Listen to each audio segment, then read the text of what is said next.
Hey everyone, welcome back. This is Lucid. I'm joined once again by Maryland. Howdy, guys. And we're back. We've got a new turn. I think it's turn 54. 54. And last episode, we didn't have any get your popcorn out, eat it battles. But we had major shifts We had a couple of in diplomacy. Yeah, we had a couple of interesting Yeah, that battles, Foul Vapors track was probably the highlight of the battles. That was the highlight, yeah. But the diplomatic situation went, it really kind of went upside down. There is now peace between Pangaea and Vanheim. Both have decided, for their own reasons, to shift their efforts and stop pounding on each other. Yeah, and that actually, and I that really aligned with what I thought they should do. Because what had happened was, like, if you look at each of their percent chances of winning, like, maybe it was like 40% for each of them. So, like, an 80% chance one of them would have won for a while. You mean win the whole game? So, like, because when they were the two powers, right, it was like an 80% chance one of them would have won, maybe. I'm making numbers up, but, like, maybe 40 each. As they have ground into each other and destroyed each other's armies, but not really had one person come out on top, and other players have had a chance to catch up, I think it's dropped to like maybe only a 60% chance one of them wins, or less, like maybe a 50% chance one of them wins. Maybe it's only like 25% each, while Pelagia has started to become more relevant, and especially as the game's gone later, they have Alt 9 now, so they're starting their Wish Factory.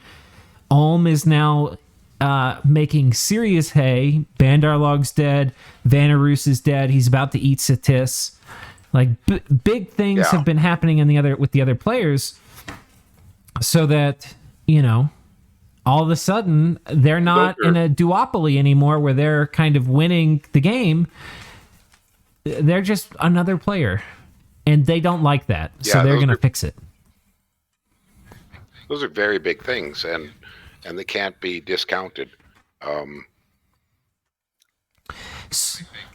I think that, if they keep pounding on each other, if they had kept pounding on each other, all they're doing is giving an easy play for Pelagia. Yeah. Because Ulm's doing fine, but is not making significant gains. It's just been a back and forth in his two remaining wars. Ashdod Xibalba is a little bit stalemated, which most people can see. So the only one who's made massive gains is Pelagia's just been able to take advantage of this massive conflict everywhere else and grab an entire nation. Well, I think Ulm has been making gains too. While this whole war with Pangaea and Van has been going, during that time he conquered Vanarus and finished Bandar Log. That's correct. And now he's got a huge army that has cracked Sitis's fort. He had you're right, he wasn't like fast in fighting Sitis. He kind of was like taking a couple breaths. No. But if you look at his trajectory over the past 10 turns, it's been very positive. That's right. You're right. I take some of that back. And he's played very low commitment on his border with Pangaea. It's just been a raid, counter-raid kind of thing. It hasn't cost him very much. I mean, that last one was reasonably costly, but he lost, I think, 8 Magi. He could afford to lose it. It was nothing he couldn't afford to lose. He's got 8. Yeah, he's got 8 forts, I believe. So that's 1 turn's worth of Magi. Not a huge loss. Now, my question for you, Maryland, and we had asked everybody to say who they thought was going to win at this stage in the game, based on everything you know now. Who is your money on? And if you want to reply to that, go back to the previous episode and post in that video. Don't post in this one. But for you and I, put in your head who you think, if you had to bet on only one player, who would you bet on? Think about it, and then I'll let you go first. I already have it in my head who I would bet on. Oh, I kind of came to me towards the end of last episode, and you said, let's wait and we'll announce it this one. I think it's Pelagia. I'm the same. I don't think anybody here, as long as they keep battering away at each other and letting Pelagia slowly eat one by one by one, Because if I was Pelagia, my next move, I'd go eat Satis. I'd rush in there before Elm can get there, and I'd eat Satis. And then I'd have 3 caps. And I still got my utterly defensible underwater that nobody can get to. I've got narrow, easy to defend borders because they're only on 2 sides. Right now, he's only got a single border that he has to defend, just that western border west from his. You look at the map for a second, we can kind of look at that. I mean, all he's got to worry about right now, well, he's got no wars of anybody who's got an army. So right now, all he has to do is use his troops over on his west border there, right, where our 3 peanut gallery and stuff are sitting. And at will, he can change direction and come leaping out. I mean, that's a powerful position to be in. Yeah, and when they all allowed him to eat Jotun without contest, that was a strategic, I would say, error. I don't know that anybody could have done anything about it except maybe Ashdod. Right. And Ashdod would have had to make peace with Xibalba. And, Pelagia was to a degree the architect of the Vanheim-Pangaea conflict. So I'm sure they weren't super happy to see it end. Like, they would have been happy for it to continue. That being said, its ending has also presented very interesting opportunities for Pelagia. Because with people starting to focus on Ulm, and I just got thinking about this when I heard you saying they could eat Satis, with people focusing on Ulm, guess who that's going to leave completely vulnerable and open to basically be eaten from the south? Well, and that was in the back of my mind, is you just look where Pelagia's core, if you think of vectors of force that he could put out. One of his easiest and quickest is a straight beeline up towards Satis. Yep. I think the Pelagia moves are get this fort from Xibalba and get this throne from Jotunheim. And having this will be an eternal check on this throne, even if he loses it at some point. And then eat Satis and get these 2 lakes. Yeah. And that will give him just an extremely strong foothold on this portion. Wow. And they have labs, or will have labs. So gateway. That's the important thing. Back and forth, lake to lake to lake to lake. Oh, what a... Yeah. Yeah, it reminds me of some of my old, very successful Villiers games back a long time ago, where you're just gatewaying around and appearing wherever there's a trouble spot. I think it's funny that you and I both thought it's Pelagia, because looking at the graphs, and I haven't seen anything ahead of this. There's occasional banter in the game chat, but I have no idea the game state ahead of this. Yeah, and I don't even read that. So it's, Pelagia's had gains now. There's almost no graph except for research that Pelagia is like ahead in. But go to gem income for a he's second. way down here. Yeah, but keep in mind that so much of his gem income is invisible. It will be. He's got the wishes going. It's going to be up like here. We should bump around and see if Cthulhu shows up. We should click on that every once in a while. Research is the only one he's doing pretty good. It's actually come down as he's mobilized to kill Jotunheim, and maybe, and I think this is probably part of it coming down, is he's probably had to put 20-ish mages on alchemizing water into pearls, doing pearl collecting, and that may be what we're seeing here, as well as moving out more mages to fight. Which again makes that gem income graph very deceiving. Very deceiving. But it's funny, you and I both thought that. How about that? Well, look at his army size. Go back to his army size. It's humongous. That's fine. Oh no. But for a nation that was sitting there at 12 up until recently, 12 provinces, that's amazing. Yeah, and it's also the player. Like, Arco is army. Really good. I mean, everybody who's left in the game is really good. But from have I played with Sai? I played with Sai once, but it was kind of like a meme disciples YouTuber thing. I played with Sai one time. We were allies. He was Abyssia. And he did well, but his game went south for very weird reason. That was a weird, drawn out, draggy kind of game. And I haven't. It had astral corruption went up, and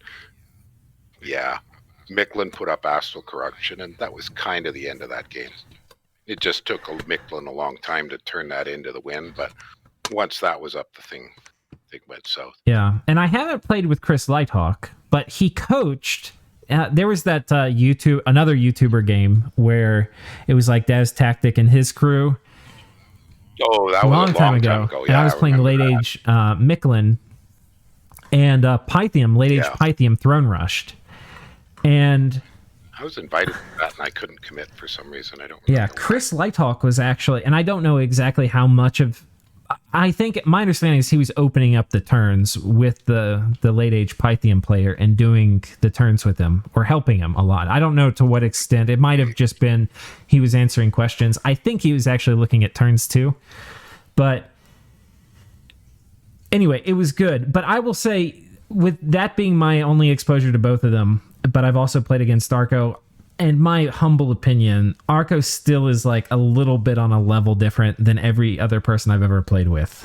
So, and I don't know because I've just only barely played with these other people, but that's also influencing my decision. The fact that he's got these late game plays, the fact that nobody's going to be able to stop his wish casting farm from going, that he's probably going to get Nexus because that's the next stop after you get wish. You know, that he's probably going to get Maelstrom and he's going to alchemize all those into pearls.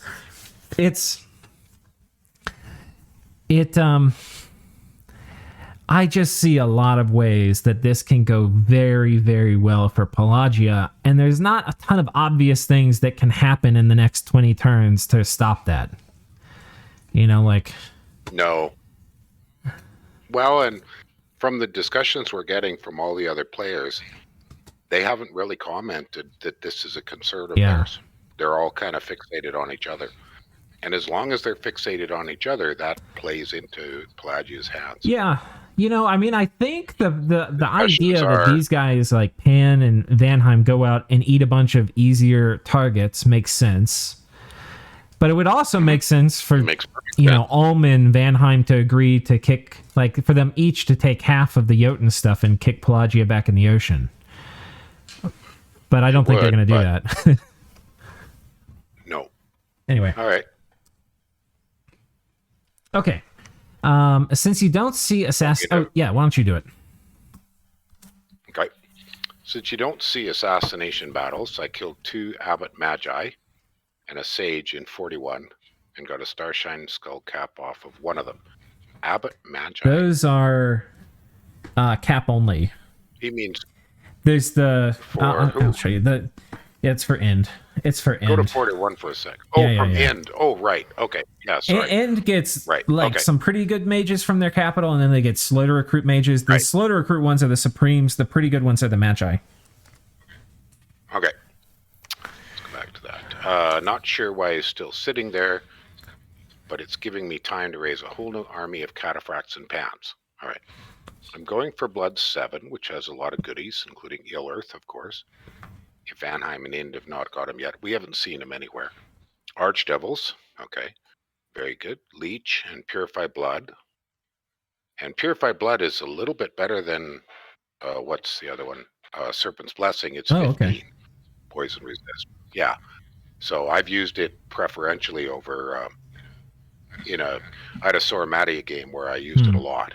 And it's also arguably easier to cast because you can Sabbath it up. Yeah, I suppose you don't need to waste nature gems on it either. No, that too. I probably should also empower one of my adepts so I can start slinging horse, empowering Astral, I guess. But honestly, no. Empowering an Astral in blood. The adept. They would be Astral, and then he's gonna empower them in blood. But I'd prefer that Ind didn't remember that they exist. He has to have a bit of infrastructure now. So while he's still spamming the borderline useless Holy Threes, he should be ramping up his blood economy into the 150 plus per turn range, especially now that I see a couple actual hunting and patrolling provinces.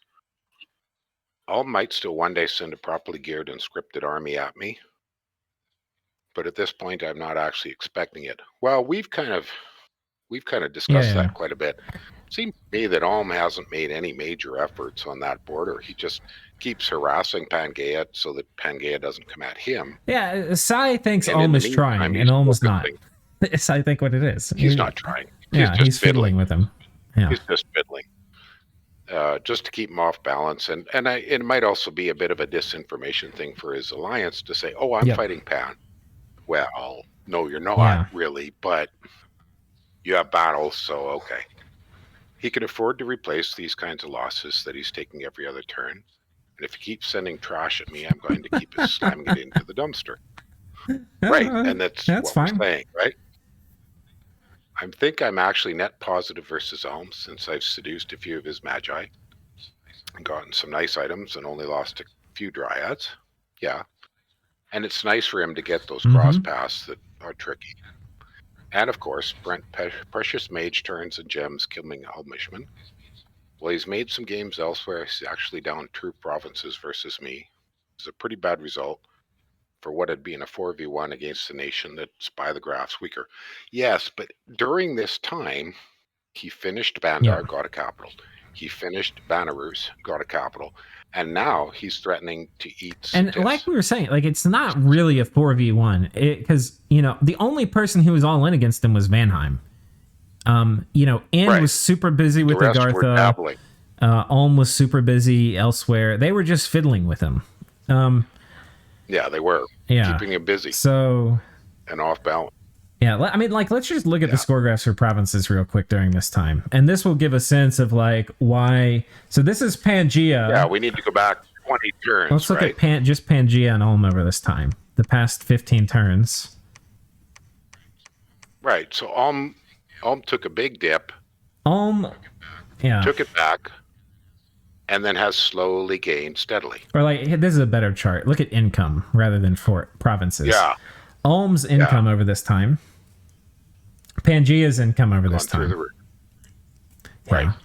That's why Ulm was doing what he did, sending little fiddly things with him. Look at the army graph and the gem income. Yeah. See, Ulm took almost no losses. Yep. And took a huge pounding. And then look at gem income. Ulm steadily increased his gem income over 20 turns. Yeah, Ulm's done fine. We can see this. And that's one of the cool things about just being omniscience is you get, and it's also one of the reasons I'm super glad Sai's sending messages, because when you're in the fog of war, Pan doesn't see all the other parts of Ulm. He feels like he's getting 4v1 because he was getting 4v1'd, but he just doesn't know how low commitment it was, and it can make him think like it's coming off from Pan's message like Ulm's not a very good competent player or something because he's sending these little fiddly things at him. Well, it's calculated probably. Yeah, I think it is. All right. My second pretender god is pretty nice to have. We haven't seen him in action yet. I can't wait. We haven't seen him in action yet. No, but what he's really bringing to the table is base, Death 3, and Earth 4. Yep. That's huge. Both are nice, and he'll be able to cast some useful battlefield-wide spells for me. But his very high hit points means that he'll be preferentially targeted by Life for a Life. Makes him easy to snipe. That's true. Have we seen Life for a Life? No, I haven't. It hasn't been cast this game yet. That would be indoor Vanheim most likely, but that's Blood 8. Yeah. Right? Life for Life. Yeah. So I don't think they have the research. So, and like he said in the next sentence, he's immortal. So getting killed by Life for Life won't go through immortality. He'll just pop back up in a few turns. So as long as I drape in him plus MR gear, I'll get him back after he's shot. And most of the battlefield spells that I want from him, like Life After Death or Army of Gold, are just unit buffs. That's true.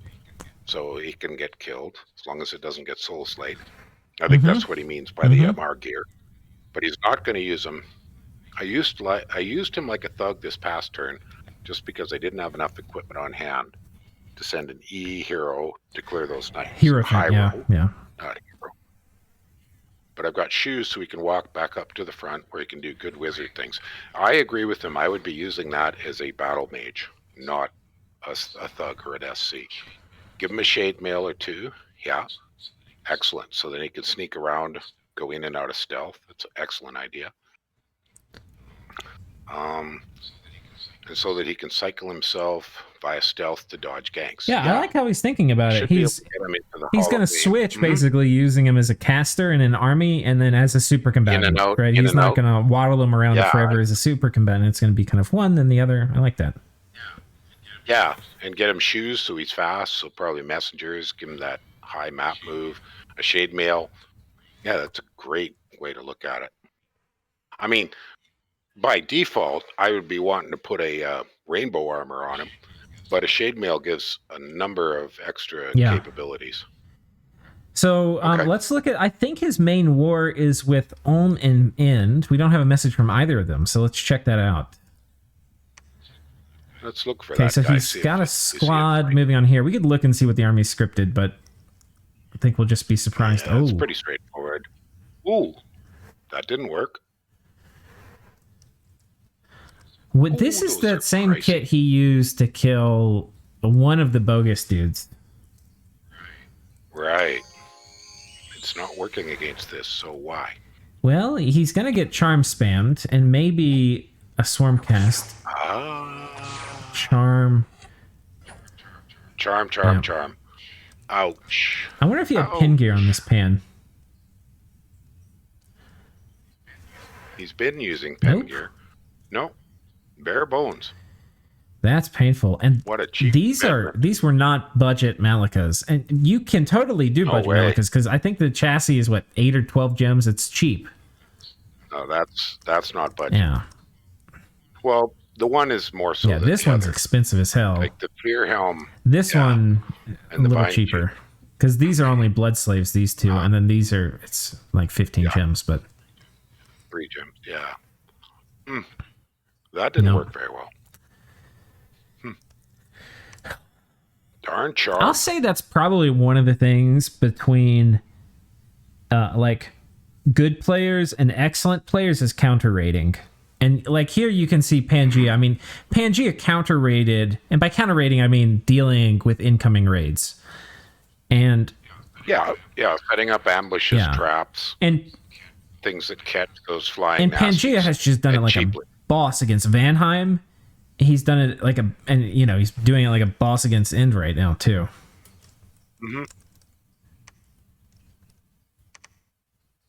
Okay, so not too much action over here. Oh, and on his northern flank, Pan has pushed Trogs. Okay. Oh wait, here it is. Okay. No, he's pushed pretty aggressively. That's 3 provinces he pushed, and that's a big one. Inn's under some stress. I think he should have taken that NAP. Like he made a mistake. I wonder though if that NAP got offered before the Vanheim offer, because I can't see Pangaea offering a nap to End.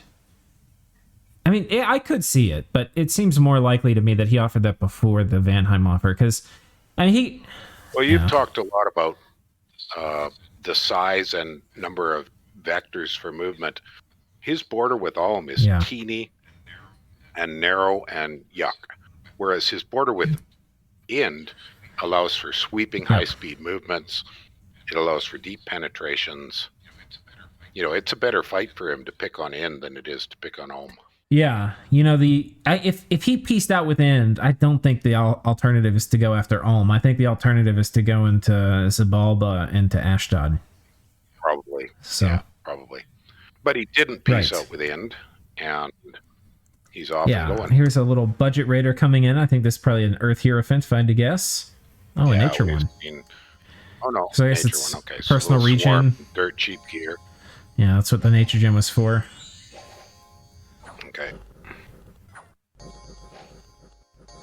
Holy Word can paralyze him. He's passing all his MR checks. He's gotten kind of lucky. Taking a bit of a beating. I forgot it doesn't do paralyze. I think it does stun, which is different. Oh well. Got wrecked. Okay. Yeah, you're right. The heat's on, and this is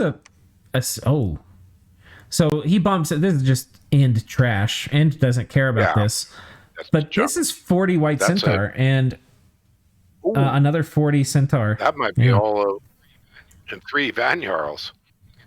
Oh Look my at god! that. What Here he is running around with troops from every nation in the world. Cosplaying Vanheim. Oh my Good god! grief. Yeah, I don't. 3 Van Jarls. I mean, I think what has to happen. Oh, and this stack too, which is 50. This is an existential threat for End. He is going to have to pull these armies together. He's going to need to get all of his mages, and I don't know if he has enough, and get ready to fight. This is not going to be easy. And if we look at research between these two nations, Boy, it's not an even fight. Not even close. double the research. And this is going to mean a lot. And by the way, this Pangaea is not a normal Pangaea. Not only is it being played by Sai, but it's broken into all these other paths. It's an astral Pangaea. He's got like 4 or 5 astral mages, right? He's It's an air. It's an high level in every single It's an air Pangaea, right? He's going to have fog warriors. He's going to have all these other things. Yeah. And End is at the point where there are just really, really important battlefield spells that Pangaea is going to have, and he's not. Well, and he's close to Army of Gold. Yeah. Life After Life. You know, he just mentioned those. Those are going to be Did he devastating. say what he had finished? Did he go to Alt 8 or Alt 9, or is he just going? He said he's going for Blood 7, but I guess He was talking about using that new extra pretender for putting up those spells. So he's going for Blood 7, but he must be close, high up in the alt. Life for Life. So that's Alt. I mean, that's Enchantment 7 or 8. I can't remember which one. 7 or 8. And then Life for. Oh no, that's not him. Well, he's looking like he's got 7s in most everything. Okay. And here he's talking about Army of Gold. So I don't know if he has it yet. He probably could, but I don't know. We haven't seen it yet. Right. Okay. Wow. Okay. So End has to. I think here's what End has to do. They have to bring every single thing they have and move it to this province here. They need all their mages, all these armies. They have to combine armies this turn. Which probably means giving up the initiative on this fort. I mean, they could technically move this army here. The problem is if they move only these things here, they would have to be able to kill a small... Like, if I were playing Pangaea, I would PD dump this, move this army here, and this has a bunch of good mages in it, and do a bunch of buffs on a PD dump plus these cataphracts. So End needs to move enough stuff here to deal with this. And the White Centaurs, all the high-speed units north of it should be able to get there. Oh, that's true. So... Yeah. So split off some cheap raids to go east. End is about to have to deal with the same thing that Jotunheim had to deal with Pelagia. He's about to have his forces split in front of him, where he can't combine them, and his only remote hope of fighting this Pangaean army is combining forces. And even then, I don't know if it'll be possible. Yeah, not with his research malice. All right. Okay. Oh, End is in trouble. Big trouble. Who's next on the messages? We've already covered these things, I think. Okay, so... yeah, I think that's enough for the Vanheim. Guys, I think. Oh, there was a paragraph in Pan's last message I think we missed. No.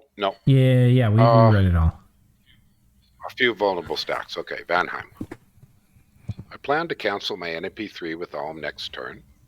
I will have weapons of sharpness, arrow fend, and mass flight. Whew. In addition to what you've already seen from me. So I expect to crush his armies fairly easily. Especially as I will also have about 40 storm demons. That's 40, a lot. 40. The main problem will be sieging down his forts. But I plan to summon Great Eagles and Undead. Well, yeah, Great Eagles are super effective. They're just garbage in combat. So I keep them on Guard Commander because they just melt. Of course, him already fighting Satis and Pan will help too. Only too bad about the NEP, meaning that I can't surprise elf him. Well, it could, but I have never broken an NAP and don't plan to start doing that in this game. Yeah, doing it in this game would get you a reputation pretty quick. Since everybody who plays multiplayer Dominions is probably going to see or hear about it. True. Me going for Ulm will, of course, not be a popular decision among my current allies, but only Pelagia is in a position to do anything about it. Unless Pan makes peace with End, and with my current research, Pelagia should not be harder to fight than Ulm, except for the fact that Arco is a better player. Okay, well, Pangaea already pretty much figured out that Van was going to eat Ulm, so I'm not really sure who'd be upset about it, and who's in any position to do anything about it. There's not many free agents except for Pelagia.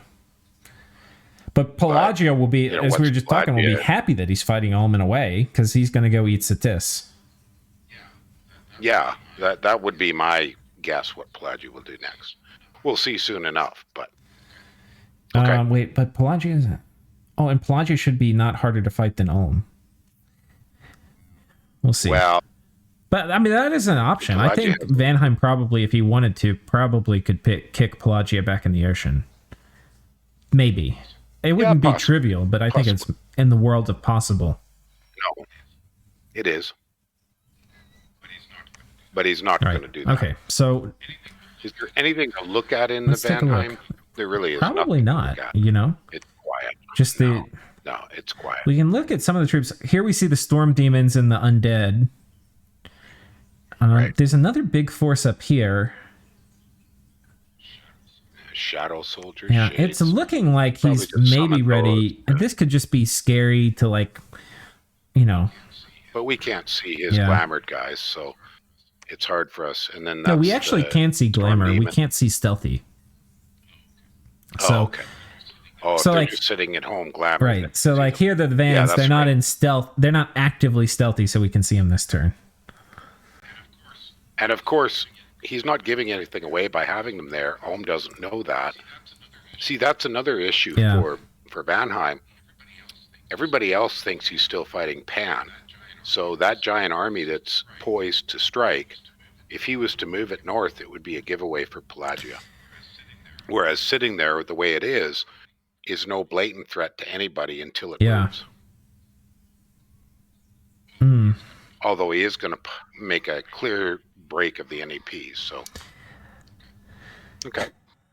Yeah, it's going to be real interesting. I mean, Ulm, the nice thing about having this nap with Vanheim is there's a lot of things, like Ulm's going to need a lot of matrices. He's going to need a bunch of different things to put together a stack that can deal with this from Vanheim. And it's going to take him a few turns to get it together. So, and he's going to have to combine these forces. Oof. Well, I'm not sure where you're going to go with the messages, but I noticed some interesting things. The Almish, you're moving there. The Almish tip. Okay, here comes some of the knights, just like you suggested. Oh, these look like Black thugs. Lords. Cheapo thugs. Which is honestly probably better than the knights. Probably any gear. Well, not super these are cheap. Expensive. But he does that. But he's got pretty hefty forge bonus. Yeah, but these are things he doesn't get forge bonus. I mean, this one is. So this would only cost him 6 gems, which I think is worth it. Right. But this is expensive. Normally, when I see Black Lord thugs, it's like you don't need to fill the hat and the armor because they've got good stuff already. Right. But normally these 4 slots are filled with, and you also technically don't need to fill the shield. But normally it's like at a minimum, a new weapon and then 2 miscellaneous. So that's probably what I would do with them. I don't think I'd use a Vine Shield. I mean, but the Firebrand is a little nice. But go ahead. Awfully nice for dealing with skeleton spam because it'll clear the skeletons faster. I mean, that's one of the elements. It's armor piercing too, which is kind of cool for thugging, like anti-thug things. Yeah, if he's going to take out a... But basically, with the poison, he's trying to kill the Mars Masters. That's the point. That's right. I think that's totally the point. So that's cool. He kind of came to the same conclusion. I need some flanking squads. We can watch them mulch these long dead. It'll be kind of fun. It'll be pretty quick. We probably goes running Yeah, he's going. Oh no, he's not. He didn't go for the back. Yeah, poof. Oh, that's because the Mount King was right in the middle of those long dead. Okay. It managed to live though. Yeah. Okay, Scout. Oh wait, I'm sorry, I got disoriented for a second. This is Vanarus. This is the Vanarus front doing some light raiding. Army moving out. I think he patrolled here because he's reinforced the army. That's more than was here last turn. Yeah. Yeah, he's just looking for empoisoners. Yeah. He's trying to get rid of empoisoners, I think. It looks like, by the way, this was that province that Sitis took and bumped with Pelagia, and it looks like Pelagia has accepted that for now. Didn't contest it. But notice the large Almish. Here comes the Earth King so again. Sitis sends in, and this is normal phase movement. So this guy has Boots of the Messenger. He could walk. He was 2 provinces adjacent in another fort. So he was probably going to do Wailing Winds. Right. But there's nothing to Wailing Winds. Well, there's something here. I think it's a Queen of Air. Oh. Oh my. And a Queen of Earth. Ooh, this guy with Hammer of the Mountains. The stun attack. And this guy gonna do... Okay. So these guys are both... These guys have both done basically a bait and switch. And these are the bait and switch armies meeting each other. Because Sitis is like, he's expecting me to ride out with my army and everything, and I'm just coming with my god. And Alm is saying he's expecting my whole army here. I'm going to send these 2 super combatants. So this is going to be Wrathful Skies. Storm. Not going to do anything against these guys. Wailing Winds, like you were saying. And then they run in, and now what happens? I don't know. Let's find out. Well, what's the weapon? The Hammer of the Mountains versus a Lightning Spear. But he has copper plate. Oh, he's got copper plate, and an axe of hate, and an axe of sharpness. He's gonna chop that to pieces. Protection of only 17. This is like insta death. Well, as long as there we go. Check his fatigue. 83. Look, his fatigue's 83 90, already. And there we go. He's got 90. Profuse bleeding on him too. 97. Oh my gosh. Oh, what a meltdown. And Soul Vortex doesn't work against a construct. Yeah. He's hanging in there, right? Sort of. But he's fatigued out. He's at 150. Sort of. Okay. Yeah, there's no way. 156. He's never coming back. Because there's nothing to Vortex. 58. Oh, and he's giving him every disease. He's diseased, chest wound, mute, never healing wound. Oh my god. Oh, that thing is trashed. And it can't run because it's at 190 fatigue. No. Wow. Oh, I'm pulling out the moves. This is pretty clever. Look at that. Look at that. Those are false fatigue horrors, coming back down. I wonder if the false horrors can be hit by... Oh, the wolves can. Maybe. Well, and those are wolves, yeah. He's getting... So he's getting a little vortex these, I think... something. Oh, no, they're inanimate. Okay. I don't know. Well, I tell you, the Earth King is having trouble finishing him off. You know. Earth King doesn't have great attacks. Oh, it's 21 here. He's got the Burning Pearl. 1? Okay. Good call there. Okay, I think he's... There we go. All right, let's see the final damage toll in terms of the... Oh. Okay, he didn't get more. Chest wound, never healing, and mute. So he's ruined as a battle mage. Gonna be hard to get these afflictions off, too, because he doesn't have blood or anything. Just doesn't get healers. The silver lining, I guess, is that when he comes back... Or he's already back. He's a white mage. Disease isn't going to do more. Because he's... But mute is really hard to heal. Oy. Really hard to heal. And he's cursed. Wow. Okay. Cost Alma, Black Lord, and 4 Guardians. I am an advocate of Titans a lot of times. Not always, but, there's a lot you can do with them. Sitis just hasn't gotten the mileage out of this one that he was hoping to at any phase in the game, really. Early, he did some neat things very early up to turn 10 with some early evocation. We were pretty surprised. And that worked No, quite well. it did some cool expansion things with him, right? But like as soon as this... But was it any better than a monster? Yeah, he hasn't come in and deleted an army with this super combatant yet. You know, we haven't seen that. Well, and it's how many times has it Well, died? if you count Twiceborn deaths, you know, like killing both forms, I think this is his third time. So... Wow. Ouch. Oh, and then he tries to storm with the queen. And that didn't work because he burned he his has gems. enough. No, he I didn't. think, no, this isn't... I can't remember if this is enough for Storm and Wrathful. Oh, but there's bugs. I think it is, actually. Oh, maybe. Prepares to There's cast. It Wrathful. casts it. 76 No, it's fatigue. Thunderstrike. It's not... Oh, but it's 0 encumbrance. This isn't working. Wrathful's too slow. Well, these Sobek Guard are pretty serious. And he... Jeez, just chip damage. Yeah. And dog was making noise, sorry. Oh, Okay. wow. Oh, that didn't work at all. What ended up killing They him? just melted it. He just got chopped to Is pieces that it? by Sobex. Yeah, I think you're right. Sobex. 8 damage. Chopped by Sobex. Oy. And you can say I don't That I did don't not think he work. lost hardly any of these Sobex. Did he? Oh no, he did. He lost a lot of them actually. He- Okay, yeah, I was he gonna did. say Wrathful's guys Yeah, didn't do that but- much. No, it did a fair amount. Yeah, it did. I think he could have benefited from a little bit of reinvigoration. Sobex have magic weapons. They No. don't, do they? Yeah, I think reinvigoration would have made a But difference. he needed MR. There's kind of a lot of things you need when you look at it, you know? Like Yeah, he doesn't have many choices. Thing is, they don't regen very well with only 45 hit points. yeah. But They're yeah. highly mobile. I don't know. It could have worked. It was probably pretty close to routing him, but oh well. Expensive, you know. That was 100 gems at least. Probably more like 130 gems down the drain. But he did kill the Neater beforehand. Right.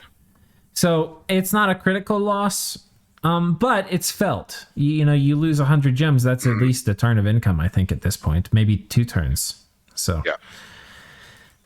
definitely painful. What about the other fight there? Well, Yeah, nothing much. there. Oh, well, he got another Foul Vapors caster, and that one, he just wiped it at almost no Yeah. cost. So I think he's got have Serpent's something Blessing for sure here. This is just the number of troops He who just- die from the tiny gap between when Serpent's Blessing fires and when Foul Vapors fires and Serpent's Blessing goes off. So yeah, and he probably just shot the Marshmaster. It probably just got hit by a Yeah. stray arrow. I don't think we need to Yeah. watch that. okay, so that's that war. So that Satis's capital is now threatened. Oh with the yeah, siege. there's nothing to defend it. Holy shit! Except the It was White empty. Mage. So, I assume his god's here. I can't see it in the thing, but it should be here. it'll take a turn, I think. No, it should show up No. right now. I don't know. why. No, but maybe that's not where the It god has to. has a white mage You're cast a right. spell. It goes to where you cast it, not the cap. Yeah, Oh, I you're think right. so. I don't see him. The White Mage. There he is. Yeah. Okay. Well, No, Shalim, what his name? what was the name? You can look it up. Yeah. 100 evils that melt away. I don't know where he is. I mean, maybe he's because he got mute. His magic paths aren't high enough for him to show up in the thing. I don't know. Well, that could be it. That I could don't be know. it. Okay, here Satis does another Foul Vapors thing. Another- Doesn't work. Attempt didn't work. Okay. These Gotta do another quick file break. I'll be all right, real these quick. low commitment Foul Vapors things are not working, which is comforting. If they worked too well, I would be a little frustrated. Here, Ulm tries to raid with some Ichthyids, doesn't work. Pangaea is attacking Ulm here, underwater with some dryads. This looks interesting. I wonder if these are water bottle dryads. Oh no. They're going to be just water summoners. Yeah. Yeah. Whoa. That's a lot of water elementals. I might need to... One second, let me pause and put my dog outside. Okay. All right. So yeah, Pangaea raided underwater here successfully. I think we already covered this. But I think that's that. I think, who do we have left? We haven't looked at the Ashdod Xibalba. Ashdod. All right, you want to read this for us? Sure. So the cave ended up being just as low supply as the plains west of the Cap. At least there's a lab to move some extra gear off guys before the push on the Cap. In that regards, I've got a change of plans. With Sib's multiple infantry moves toward his Cap, an interception on the mountain north of his Cap is now too obvious. I will be making the move onto his Cap instead, hoping that he will move assassins to that obvious spot to lessen the pain. Moving second clean army up to reinforce the following turn. A little worried about how much siege defense she's now going to have. Continuing to raid as unpredictably as possible. Okay, I agree with that. Though that gets harder with fewer provinces. Surrounding the last Uruk fort in case he bounces there and could lose some in retreat. Trading for Rings of Frost, since water is a path I can't seem to crack into, so that my Hashmal are less susceptible to... Frozen Heart. My Banelord radar is rather susceptible to dust, yes. Radar, not radar. So trying to be careful there. Ferrying a Shade Mill to him. Testing an Air 2 radar versus his Winterwolf summoning site northeast of his Cap. Banking on Commander Snipes. I've now random several S2 add-ons, increasing my magic phase abilities down the line. I've been slow playing the Call God, letting some horror marks tick away. Okay. On the strategic front, and an inkling of my real-time awareness or lack thereof, Ashdod's cutting network, Pelagia has all but finished Jotunheim. Yes. We've agreed to an NAP. I will get Province 7, and I'm allowing him to take Zib's underwater forts. Oh. So Pelagia is going to do what you suggested. Pelagia is also looking for water and astral now, so the Wish Farm engine is ramping up. Still, I'm trading some water for nature. My nature income is atrocious and quite frankly need it just to fight this war. I have to assume Pan and Van are still number 1 and 2. See, that's a bit of a risk at this point. When you know the Wish engine's up, trading him water for nature. Yeah. Satis indicates he's fighting Ulm now. He's been fighting Ulm for quite a while. So that should have some rebalancing effects. Pelagia probably the big winner in all this. Well, that's what we feel. With access to more thrones and continued grind by the land leaders, Pelagia has all the weak land nations now open to him. My guess is that Ind is consolidating and mostly skirmishing Pan, so also making relative gains in this time frame. Well, he's not quite right there. Yeah. If I manage to take Xibalba's Cap and break open this war and no one becomes a free agent to backstab me before consolidation, then I may be relevant. My tech remains a problem. Also, quick wars are best, and this one is not that. I don't really have great alternative targets, though. It'd be turtling and blotting. I think he's right. Well, but I don't think he's at any risk from anybody backstabbing from what we see. It's an unpleasant thing to sort of consider. He could be, because, it's looking like he won't, but Pangaea was becoming a free agent, right? So if he and Ind made an agreement, then I had every expectation that Pangaea would knife both of them, Xibalba and Ashdod. Right, but that hasn't happened, so he's got a third message. Retracted the Air 2 test, instead reinforcing the second army with air buffs. Well, that's probably a good idea. So let's head over there and see what happened. So it looks like he was successful getting on top of the Cap. And there's just PD here. Yeah. Over here, he had a Banelord, I think, which has disappeared. And these guys would have probably killed it. He He's tucked it out of the way. Here, Xibalba pings. Xibalba hits us with just a few muke. Here, light rating. Light rating. Flying okay. Rating. So Xibalba kind of reasserting his presence over here. But look at those hash melt all over the place. Oh. But this is... An illusionist this is deep rating that's not going to do much. Like, Xibalba is going to be able to retake this stuff just as easily as he retook this.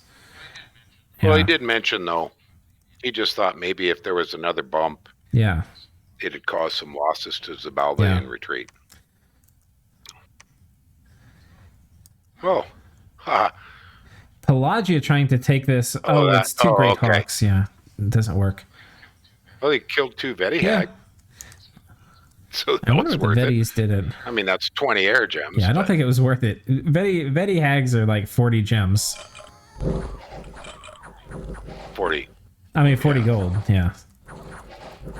So you killed 80 gold worth of, well, including the chief, maybe 150, but yeah, not worth.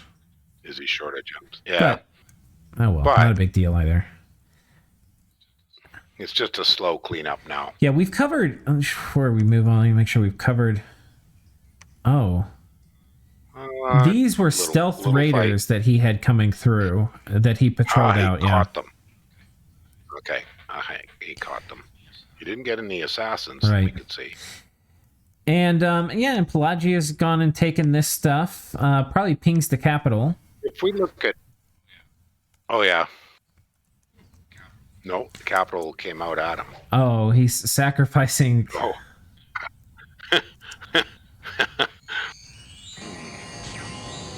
That was quick. Yoink. Boom. All right. So I was curious if we go back to the Ashdod sitting on top of the fort. How many commanders does he have in that army? So has he stuffed it with scouts? Not 2 scouts. Commander. So he hasn't got a lot of extra chaff there. But a number of those things should hold up. Yeah, like the hash mells, like you were saying, will do good. The add-ons will probably do pretty good. The Bane Lords are probably going to do really good. If you put air gems on all of the elemental magi, they should do okay. Okay. Well, we'll see. We'll see. I think that's about it. Okay. And we are just over 50 minutes, so not bad time. Yeah, I think that's it. All right. Well, thank you all for joining us. And once again, thank you, Marilyn, for spending your morning with me.